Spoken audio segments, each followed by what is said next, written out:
I thank you so much for being here for the Texas Cannabis Policy Conference. We're grateful to be here at Texas A&M University. And for our keynote luncheon today, we are joined by someone who's been a champion of medical cannabis pretty much since entering the Texas Senate, and that's Texas Senator José Menéndez.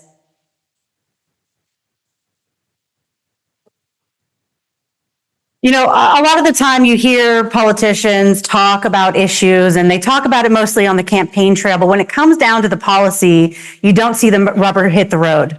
But with Senator Menéndez, you know that this is an issue that he cares about deeply, that he is willing to go to bat for on the Texas Senate because we've seen him do it time and again. And I appreciate your leadership and I'm so glad you're here. Thank you. Thank you. Appreciate that. So let's just start by talking about your background. How did you get into public service? Public service. I got in before I knew any better. It's been like the mob. You know, I got in and I didn't know what I was doing, and then they won't let me out.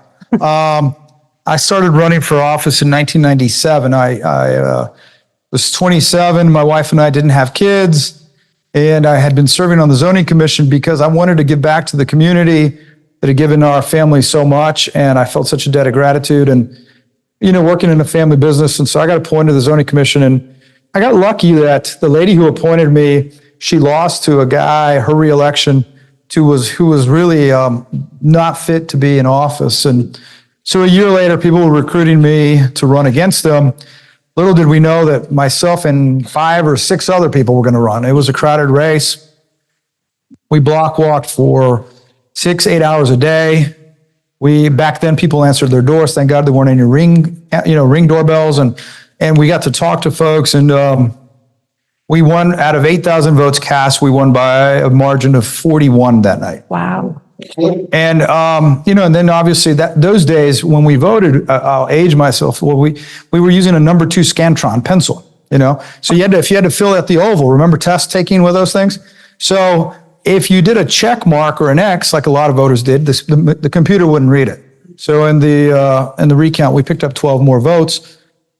The reason for me saying this is this: I guarantee you that at the age of 27, after months and months of knocking on doors and having rough conversations, having doors slammed in your face, having people laugh at you, having people cuss you off their porch, everything you can imagine, good and bad. Had we lost, I would never run again. Wouldn't run. It was like the hardest damn thing I'd ever done. And you don't have money, and people don't expect you to, you don't have a political family. You don't have any connections. Both parents are immigrants. Yeah, it was not fun, but it made the process so much worthwhile. And city council was a great training ground for not getting caught up in partisan BS. And if a good idea is a good idea, and neither party has a monopoly on good ideas or bad ideas. And so you have to be open-minded and listen to everyone and not think that you just represent the people who put you in your primary. And that's the problem we have with the current state of politics. And so, unfortunately, city council, while it was a ton of fun, like a small business, you only needed 6 votes to get anything done. 5 votes five votes plus yourself. We had the strictest term limits, 2-year term limits. So after getting reelected with 86% of the vote in 1999, the Spurs won their first championship in May. We get reelected in May. The Spurs win in June. And I go to the mayor, let's go to the charter reform and change term limits. And he's like, I'm dealing with the Spurs winning an arena. I said, well, you go play with the Spurs. I'm going to figure something out. So I was lucky that the state rep that was in the overlapping area with me, I was a one-term person, had been in his first term, didn't pass any bills, only filed 10 bills. And so we ran against them in a primary. And normally people who run against incumbents don't win because the whole lobby and the machinery and everything's with them. 95% of incumbents are reelected, but we won by 79 votes. And that was 2000, March of 2000. Served 15 years in the House when Senator Vanderpute decided to run for mayor in San Antonio, special election, and ran against a friend who was also a House member for the same amount of time as myself. And we ran in a special election, and we ended up winning with 19 percentage points. Wow. And so a year later, 2016, the talk around was that we had only won because it was a special, that we would lose in a primary. In the primary, we won by 19 percentage point and 10,000 votes. So, yeah, that's how we got here. And I guess I will tell you the reasons for it. In 97, my dad, if he were with us today, he would be 103 this October. He was born in 1922. 22, yeah. So, 102. I remember seeing him take one pill and then end up taking like 8 pills, and then his kidneys kick out, and then he's on dialysis. So I saw how diabetes, hypertension, big pharma, and the strain it was on everyday families. Then in 2013, my father-in-law was dying of cancer. They sent him home on hospice with, I kid you not, a gallon-sized Ziploc of narcotics. And basically say, give him as many as he wants. And the whole point was for him to be knocked out until he was gone and not be able to speak to his family, interact. And it was unbelievably depressing. And my son, who was 13, our oldest at the time, he came to us and he said, Dad, I think Poppy could benefit from cannabis. And we're like, what are you talking about? We had no idea. And this 13-year-old had done the research and came to us and explained it to us. And then, so we asked the doctors and they said something about Marinol. Well, the synthetic cannabis didn't do anything for him. And so he's like, no, we need to get him the real stuff. And this has been the foundation for why I fight so hard. You had a good human being. My father was a phenomenal man. He was such a good person. He said he had no problem with the cannabis. He didn't want anybody to get in trouble. He didn't want my son to get in trouble. He didn't want us to get in trouble. So what happened is that the current laws kept the cannabis out of the hands of a law-abiding citizen, a veteran, a good human being who needed relief. And that's my argument. That's why I get so intense about this, because these many of my colleagues on the other side, they make the argument for whenever we bring up common sense gun control that all we're going to do is keep the guns out of law-abiding citizens. It's the same damn argument. It is exactly the same damn argument.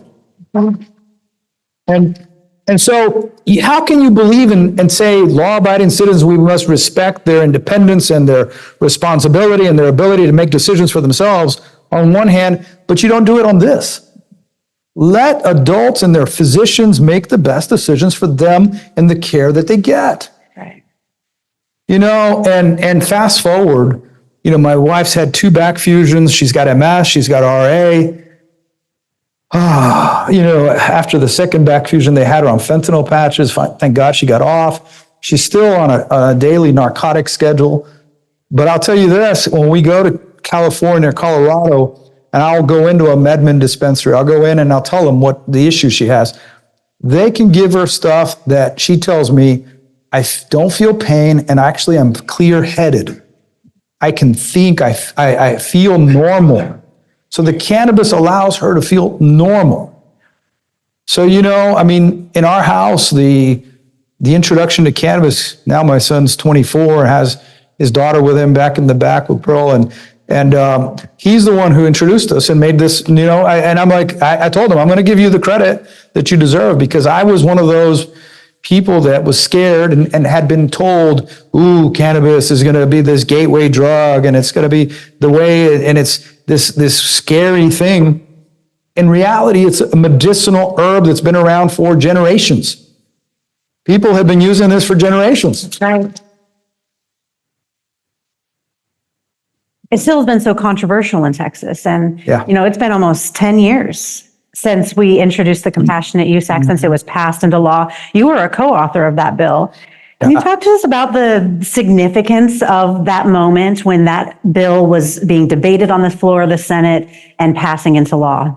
Are we talking about L-Type's bill in 15 or the one that I had to give to Campbell? The original. L-Type. L-Type's. Yeah.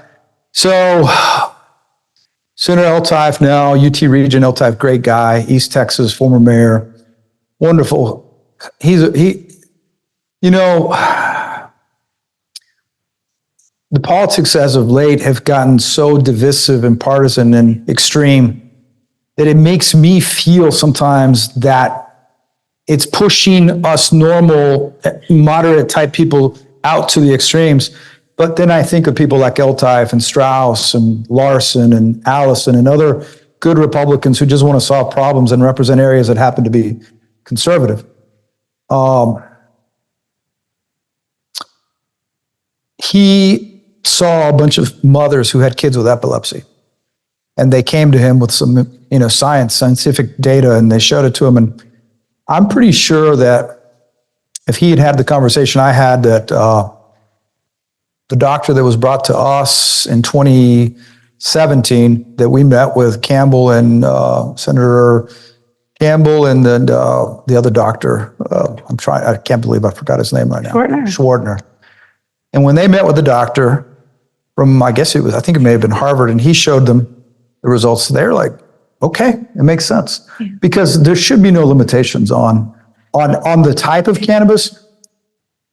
Some people need more THC than what the law currently allows. We aren't doctors. I'm sure I know there's 3 or 4 or 5 of y'all in the room that are, but the majority of us aren't. And the doctors that we have in the ledge, they're not doctors who have studied the use of cannabis to treat people. So therefore, they're not experts in this field. So the legislature, the politicians, the 181 legislators, governor, lieutenant governor, should not be dictating what type of therapies a medical doctor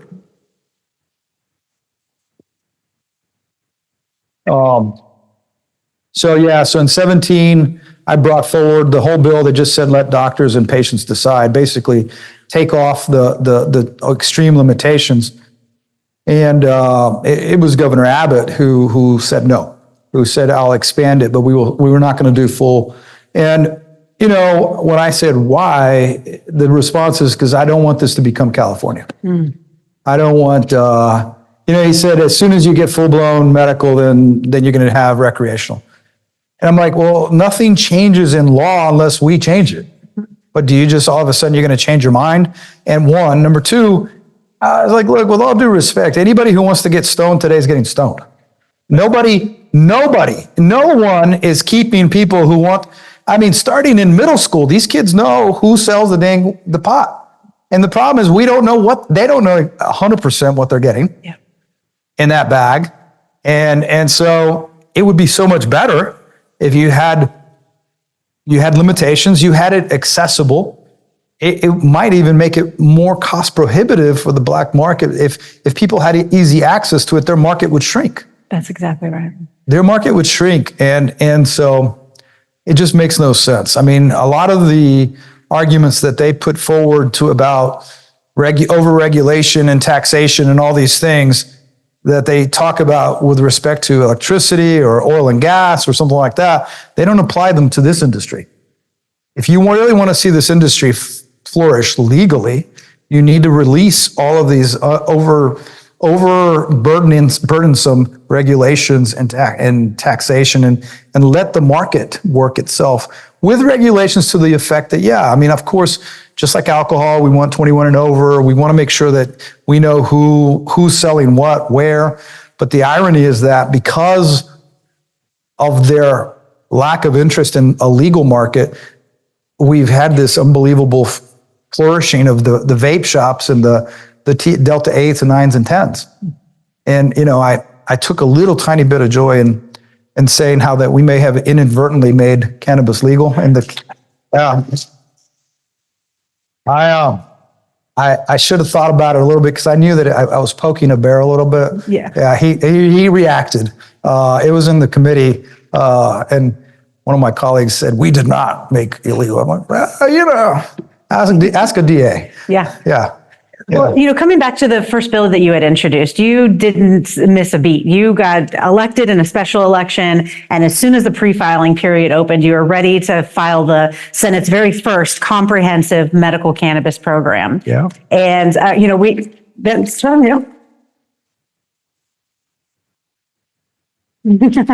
And there are people in this room who stood by your side during that press conference and have been working day in and day out, just like you, on expanding the compassionate use program, because as you've said, it is unreasonably restrictive. Can you talk to us a little bit about the reception you received, particularly from your district, but maybe also from your colleagues for that bill, the good and the bad? I'll be honest, back home in the community, I don't have anybody that's upset about it. I really don't. I think, like anything in life, you build goodwill, you build a reputation, and people will give you time to explain your reasoning. And that's why it's so important not to have knee-jerk political responses to stuff. Too many times, look, an older politician told me a long time ago, 20% of the people will never vote for you no matter what you do. They just don't like you. They don't like your last name. They don't like something happened along the lines. They're always going to be against you. 20% are your friends, family members, kids you went to high school with, people, your friends that are always going to be there no matter what you do. So you got to worry about that 60% in the middle.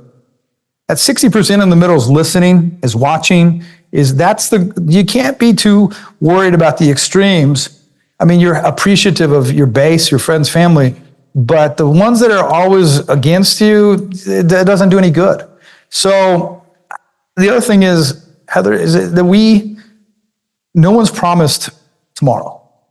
Nobody's promised tomorrow. We don't know where we're going to be tomorrow, the next day, the next session. So I always tell my staff, we have to work every single session like it's our last. I hear too many to me, it's strange to hear elected officials say, well, we'll do that next session. Well, how do you know you're going to be here? I mean, why, if it's important or if it's worth working for, why don't we start working for it now? And so I think that's a problem with a lot of things in life, is that we don't give it the urgency that it needs. And we also got to remember, every one of us in this room, we are working on behalf of 31 million Texans. 31 million Texans that live in this state, that maybe they don't need access to medical cannabis today, but they may need it tomorrow, and may need it the next day. And the pain specialists that have treated my wife will tell me that for neuropathy, for senior citizens with diabetes in their feet and hand, cannabis is the best thing for them. But unless a medical doctor tells a senior citizen, hey, this is legal, this is good for you, it's okay. A lot of those, they are the ones that grew up with Nixon telling them this was something crazy and something bad and reefer madness and all that. They've got the images of things that were made to feel like this was stuff to be used by poor lowlifes, not everyday people. Yeah. The propaganda from our government was very effective for decades, driven by fear, misinformation, maybe bigotry. And thankfully, things are changing in the population of Texas, certainly, and across the country. But talk to us about how things have changed in the legislature. When we started doing this, there were patients who got laughed at in offices when they went in to talk about cannabis. It's devastating to people to go in there and really bear something so personal about themselves, and then to not be taken seriously. But things have changed as advocates have helped to set the path forward and help to knock down those doors and those barriers. And I know that the legislators are starting to understand this better. How do you see it from your perspective in the Senate? Yeah, it's funny. I'm super good friends. I like all of us. We all have friends. It's awesome when one interest creates a relationship with someone who you may disagree on just about everything else with, because then you can have conversations that expand both of your horizons and other things. And I have a friend who's a retired military officer. He, like a lot of these guys, they get drilled so much propaganda into their heads that, because he thinks that every Democrat wants to take their guns away and stuff. He's this hardcore Republican, and you talk to him for a few minutes, and our relationships over on motorcycles and stuff, and we get to talking, and he was telling me that when he discharged, he had some medical issues, and they wanted to give him a bunch of narcotics, and he didn't want the narcotics, and he got hooked for a little bit. And it wasn't until he found the Delta 8, 9, 10 things, that's what has helped him get off of it. And he's dealt for years with anxiety and lots of other issues. And he's helped his son with that. And he dealt with chronic alcoholism in his family. Like I have alcoholism on both sides of my family. And so now that's what helps him. And I said, well, look, bud, you got to be careful because next session, I think they may be trying to outlaw these things. And he about exploded. I mean, he was so mad. He's like, you don't understand. There's a bunch of us that go see this one vet who runs it, and we take care of it. We really think this is what's keeping a lot of us alive. And he's like, look, I can't afford to do the real stuff because I'm afraid to break the law.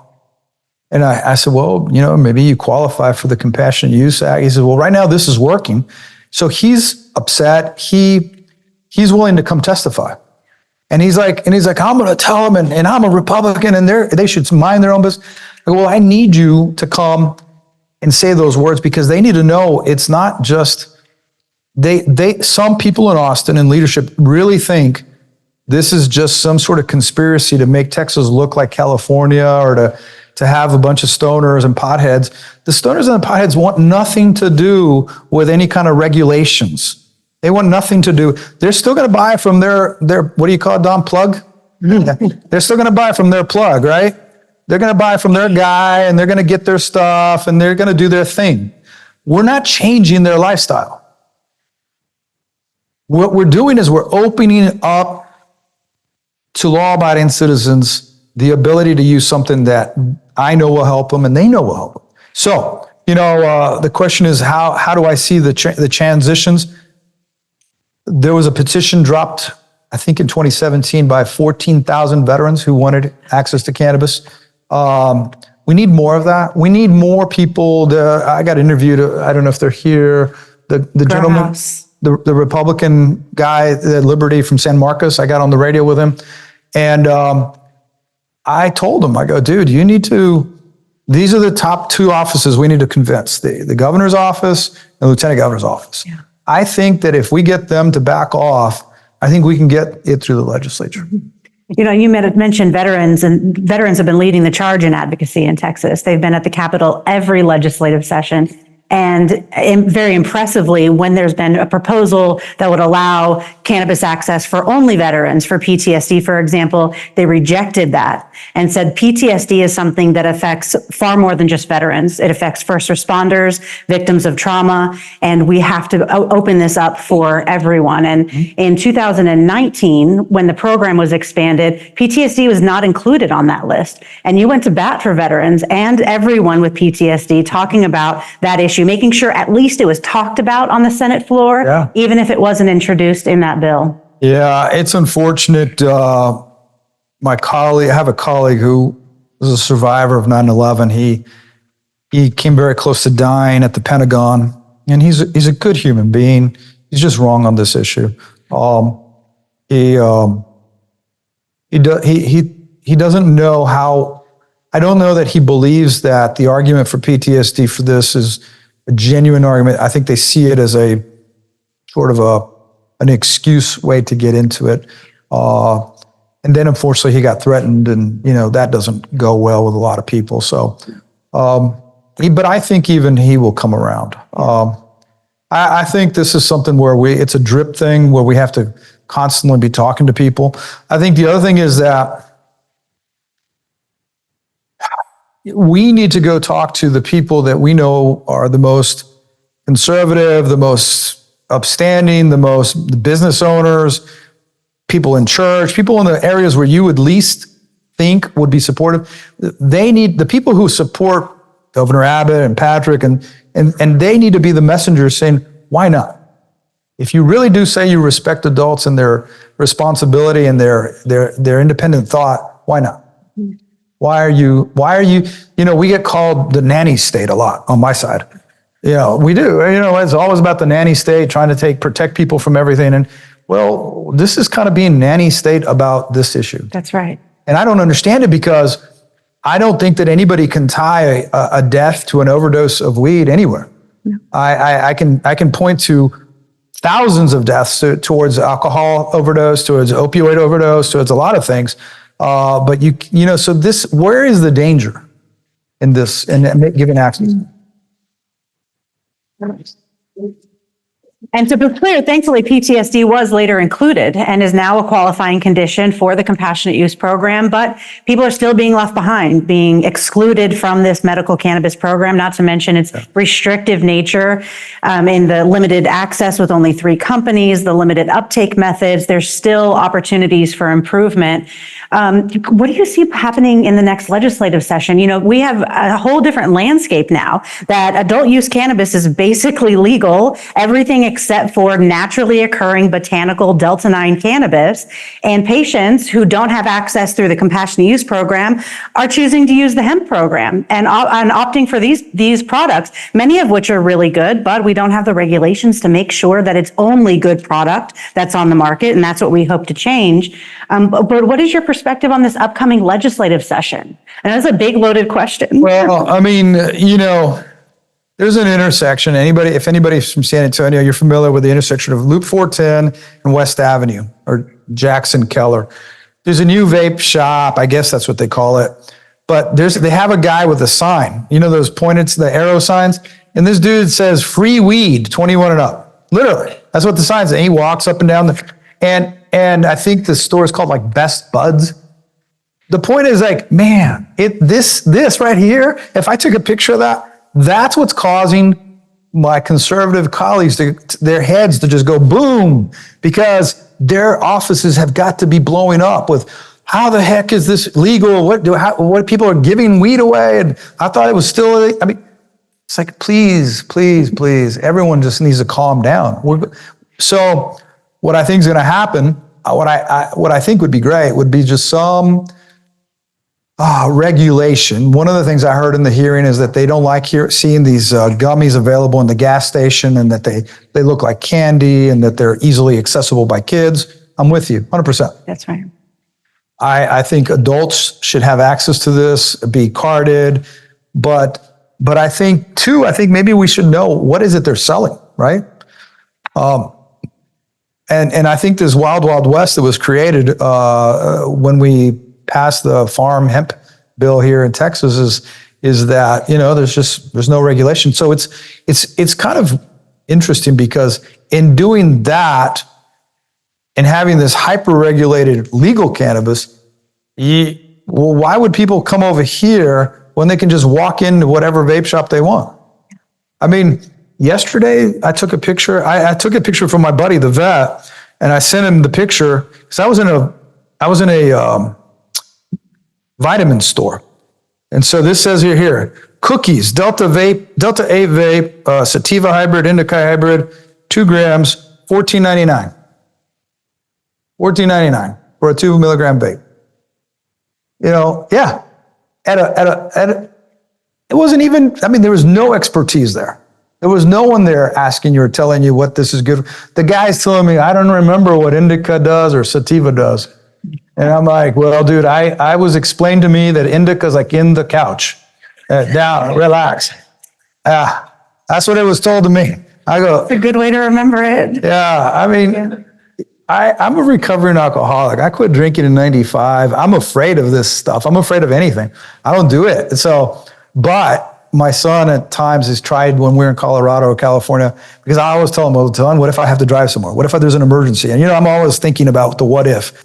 But I'll be honest. In the legal state, yeah. I've had knee issues, pain issues and stuff. And I've tried it. I didn't notice any difference. It was better than alcohol. And I don't do that. So anyway. Well, there's definitely room for opportunity and maturity in this market. It's all new. It's a nascent market. We're just a few years into it. And while there are some regulations on the books, there's opportunity for better regulation. I think that we can all agree. We've been talking about that all weekend, and our next session is going to be dedicated to comparing and contrasting the regulations that are on the books for the compassionate use program versus the hemp program. Right. So we can actually look apples for apples on how this is rolling out. And you sit on a very special committee, the State Affairs Committee in the Senate. You've been tasked with, the title of it is banning Delta 8 and Delta 9, but the meat of it says regulating it and keeping it out of the hands of kids. So I'll take that as banning it for kids, regulating it for adults. And I think that that's a good idea. We also saw another interim charge just added last week on beverages that include THC. And last night there was an announcement that there's going to be a hearing on that interim charge on October 17th in Austin. This is an issue that's important to you. This is the beginning of the legislative process for this next cycle. These interim charges our committees are tasked with to study and offer recommendations. And the senators on that committee and can offer a voice to that issue. Can we talk about that committee and if there's what you think is going to happen with those recommendations? Do you have any, it might be too early to tell. Do you have any insight on that? I definitely think it's too early to tell. I think, like, I have noticed the personality. Every legislative session, and my very first one was 2001, and every legislative session has its own personality, its own feel, its own, and some sessions, something that got clobbered and didn't see the light of day, this session slides right through the next one. And you're like, what? And a lot of it has to do with who gets elected, who doesn't get reelected. A lot of it has to do with who spoke to people in leadership in the interim, who educated people. You got to realize Texas, the governor used to be a weak governor, and since 2003, when we switched to a 100% House, Senate, and executive branch all being Republican, many of the powers that were not in the governor's office were just let go by the legislature, and so that's when we started seeing a lot more special sessions. Start with Governor Perry. We saw the new extra redistricting session in the 2003 with Craddock, and we ran off to Oklahoma and they hunted us down and all that good stuff. But The flare. yeah. So my point is that it all depends on who we put in office, who we talk to in the interim. Now you got to remember these interim charges. These come from typically leadership, the speaker's office, the lieutenant governor's office. Sometimes it's chairs of committees that set them up. They ask us, the members, what ideas would you like us to study? But then they all get sent up to leadership, and leadership sort of vets them and decides what they're going to put. The leadership with the chair of the committee decides what they're going to study. So you got to understand that when you see one of these studies on there, it's got a lot of momentum already.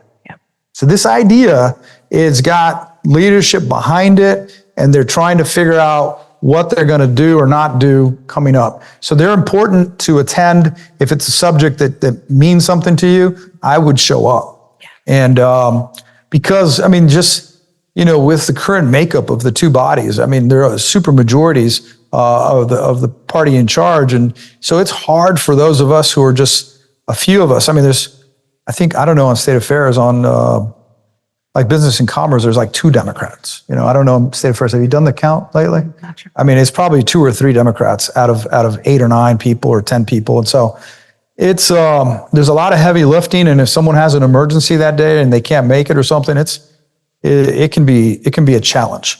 Thankfully, the Chairman Hughes seems to have a level head on this issue. He was a co-author of a decriminalization bill when he was in the House. Yep. Things changed when he went to the Senate. Yep. However, I think that he does, again, have a level head on that. And just following up on 2 things that you mentioned is we don't know who's going to be in office, but we do know that whoever is in office, we're going to have to educate them. We're going to have to show up during the legislative session, and not just during the legislative session. Right now, there's the next 4 months, taking the opportunity to educate those who are in office, the candidates that are in the campaign trail. And this is the second point you mentioned, that you won these campaigns sometimes by just a few votes, 40 votes. It matters when you show up at the polls in November. It is going to determine who is making the laws when the legislature convenes in January. Yep. So make sure that you're registered to vote, and make sure that you get out and vote in November. I think that we have time for a couple questions. So if I could ask Holly to grab a mic from AV, and we can run those mics to anybody who has a question. Questions, comments, or rude remarks, they're all welcome. Yeah, that's my favorite saying, but yeah. I will tell y'all folks, here's the other thing I'll tell you. When you're on the side of something that matters, it's important that you might have very well-funded opponents. You know, I said it on the radio interview. I'm not sure. I'm not a big conspiracy theory guy, but the fact that Big Pharma can't monetize this issue sometimes makes me wonder if they've played an outsized role in keeping this under wraps. Or anyway, the point is that all of these big, well-funded organizations can be beat. The thing is that on election day, if you have more people unified, you can win. And we have won with people power. I mean, that same election I won by 41, then Representative Mike Verrier won against Vanderpute's hand-picked successor that had every labor union, every lobby group behind him.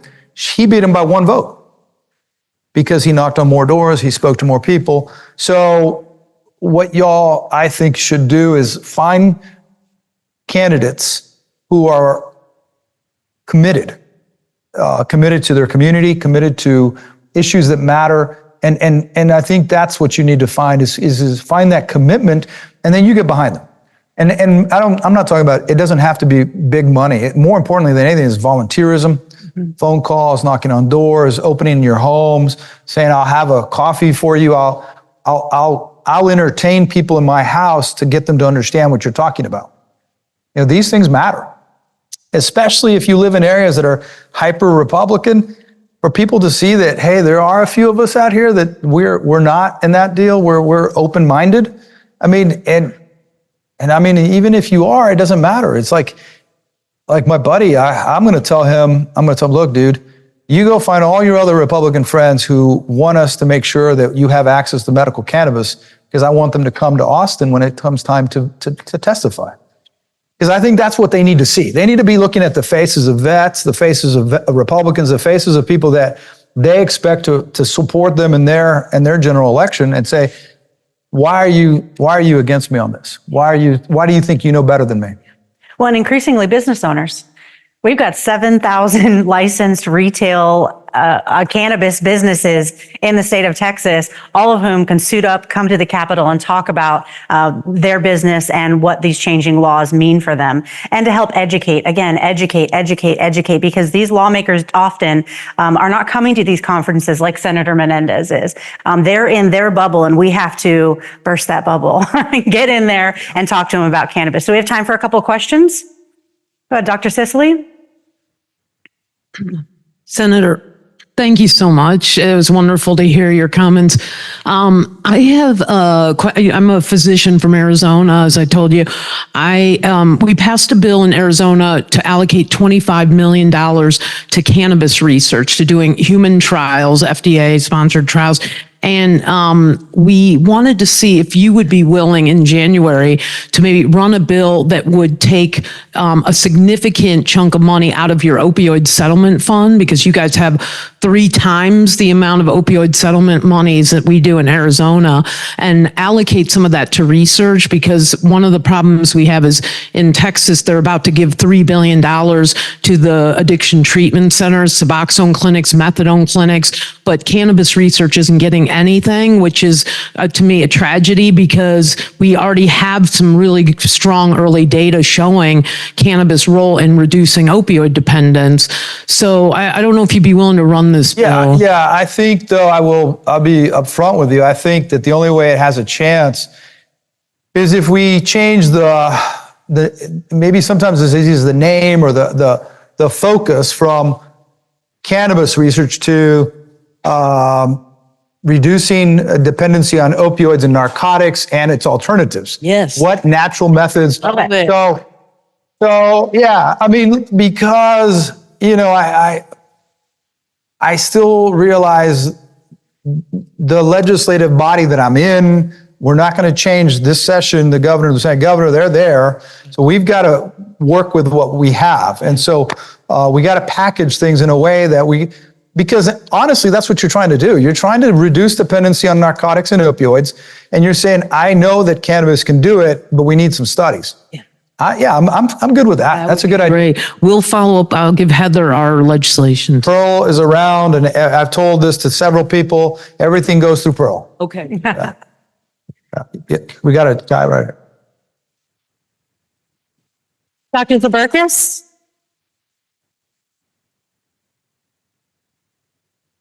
Thank you very much for all the work you do, Senator Menéndez. And you mentioned that we have to change the mind for the governor's office and lieutenant's governor's office. And what I have seen as a professor, an entrepreneur, a scientist in cannabis, and advocating on the Hill and having the committees approve and having the bills not voted on because of Dan Patrick, or having basically this last obstacle. So much work goes in for 2 years and so much knocking on the doors and mind changing and educating.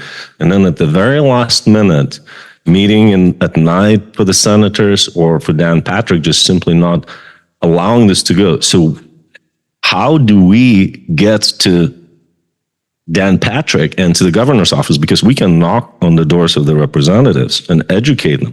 How do we collectively get to that next and last barrier level? Take your time. Yeah. Yeah. You guys have very talented representatives that represent you here. I see quite a few faces in the room that know how to work Austin, Texas very well. There are people who they trust, who they're close to. I would start there. I would start with the people that they're the closest to, people who may have worked for them.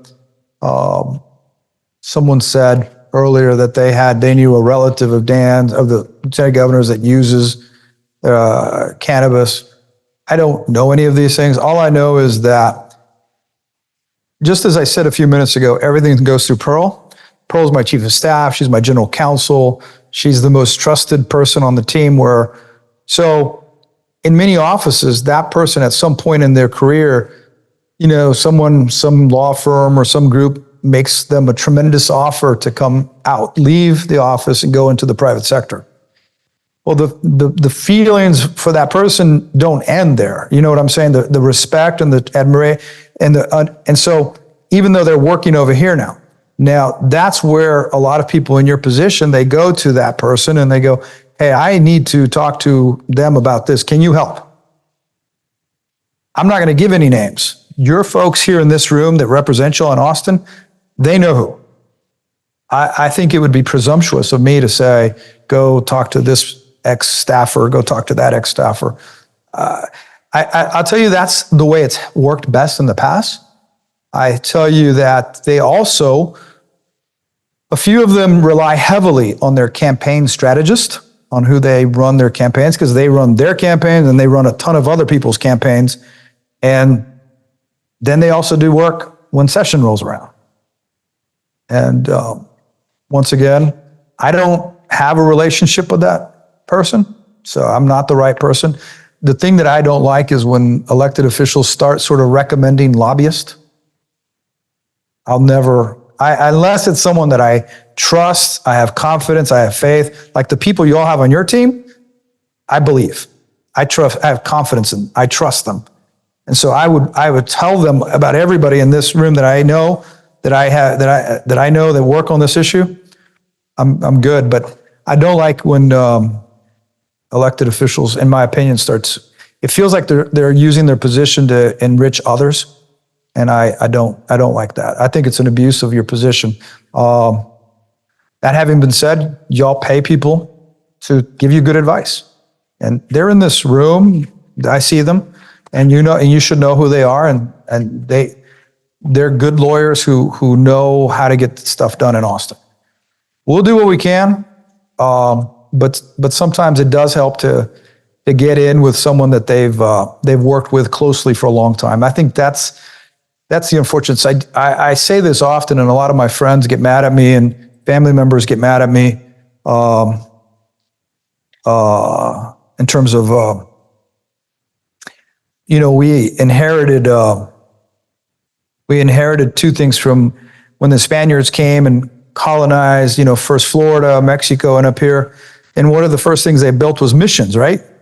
We have the Alamo, which is a chapel. We have so many missions. And why did they do that? Because they brought in the priests and stuff to control the natives, to convert them so they can control them through their guilt and all of the faith things. So once they have them under control, then they can get them to pay taxes. And then whoever's collecting the taxes, everybody's skimming a little bit from the top, right? They're taking their. So we inherited Catholicism and corruption from the Spaniards, right? And we've only managed to improve one of those. and I'll let you pick which one's been improved. Corruption is alive and well in Austin, Texas, and it makes me sick to my stomach. I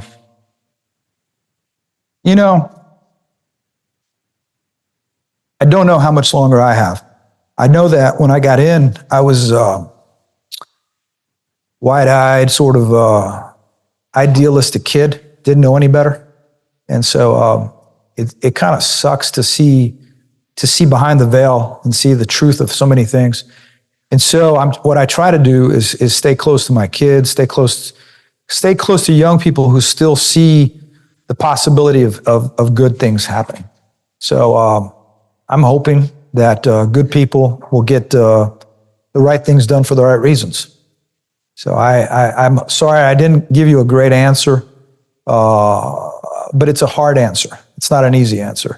And so, and that's why I prefer your trusted advisors that y'all have in this organization. Let them tell you, because I don't want in any shape or form to be thought of recommending lobbyists, recommending people to make money off the backs of people who need help. So before I ask you to offer some last words for us here, I wanted to just add that, this legislative session is going to be different than any legislative session we've had before. And it's because we have both a medical and an adult use cannabis program in Texas now. It has been opened wide open now, and we can work on putting some guardrails on this industry to make sure that there's accountability for bad actors, to ensure consumer protection, and to make sure that we have a regulatory infrastructure that can help ensure both of those things. So we're in a very unique position, and I think that's going to help us with the Lieutenant Governor, who is clearly prioritizing cannabis regulation with 2 interim charges to one of the most important state committees, the State Affairs Committee, which Senator Menéndez serves on. Do you have any final words for us? Yeah, hold on. Let me take a picture, everybody. Everybody Great. smile. All right, everybody smile, wave. We're going to put this on the online. There you go. There you go. And I actually, that officer that was, he just texted me because he's telling me he's going to move because he's so tired of the politics. I'm going to send him that picture. Great. Tell him to join us at the Capitol. Yeah.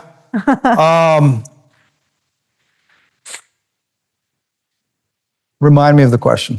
Final comments for us, encouragement for the upcoming legislative session. Right now, today, between now and Election Day is the time where elected officials will care most about what you have to say, especially if they're on the ballot. You want to make a difference in a state rep race, in a House seat, in a Senate seat, reach out to them right now. This is when they're listening. They're out there asking for money. They're trying to do what they can. Patrick's not on the ballot. Abbott's not on the ballot. I'm not on the ballot because the Senate, we alternate between presidential. We're in staggered election cycles, but there are a lot who are. Start there. Start with the people who have campaigns this November, and just introduce yourself and ask for 15 minutes, 20 minutes of time just to make a relationship known, to explain.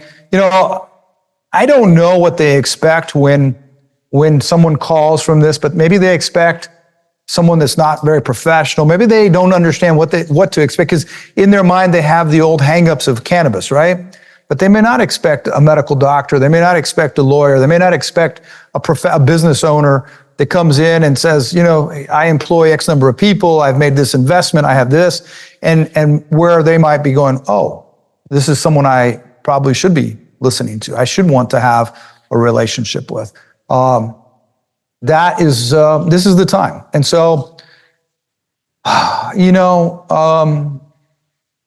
I was hoping for an October surprise on the federal level, to be honest with y'all. But with the change in the candidates, I don't think we're going to get it. But I was really hoping we'd have an October surprise that would really federally just cut the legs out from under this subject. I think this is ridiculous to be having this debate and not have just, have this. This is, to me, it's stupid. It's a scientific situation. It's a medical situation. It's been proven. We're just talking about our own personal hang-ups now at this point. And so, anyway, get engaged. I don't tell people who to vote for. I don't tell people to do anything on one party or the other. I do tell people just do some research.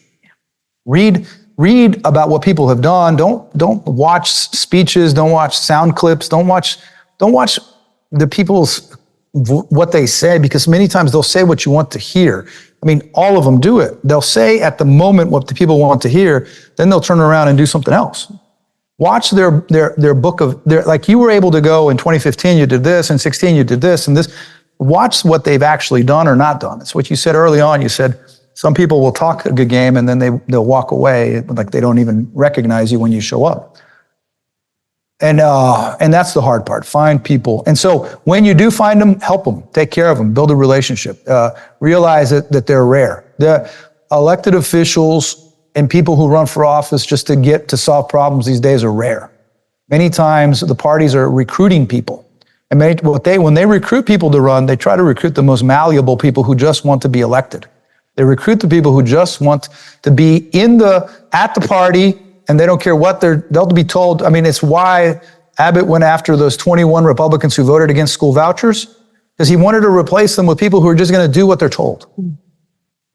And so that's why it's so important that you get to know people and value people who've done it, because it's not easy to run. It's not easy. It's not fun. It takes a lot of family time. And sometimes if you feel like you're not making a change or a contribution, or your efforts don't matter, then at that point you start to question whether you should still be there. Yeah. I mean, that at least for those of us who want to solve problems, who want to make a difference, it starts to, as soon as we come DC and being in the minority party means just having press conference and pointing fingers, then I'm done. I have too much to live for outside of the political process, and too many sacrifices that if they don't mean something, then I don't want to make them. Well, I thank you for those sacrifices, for your service and your continued leadership. Senator José Menéndez.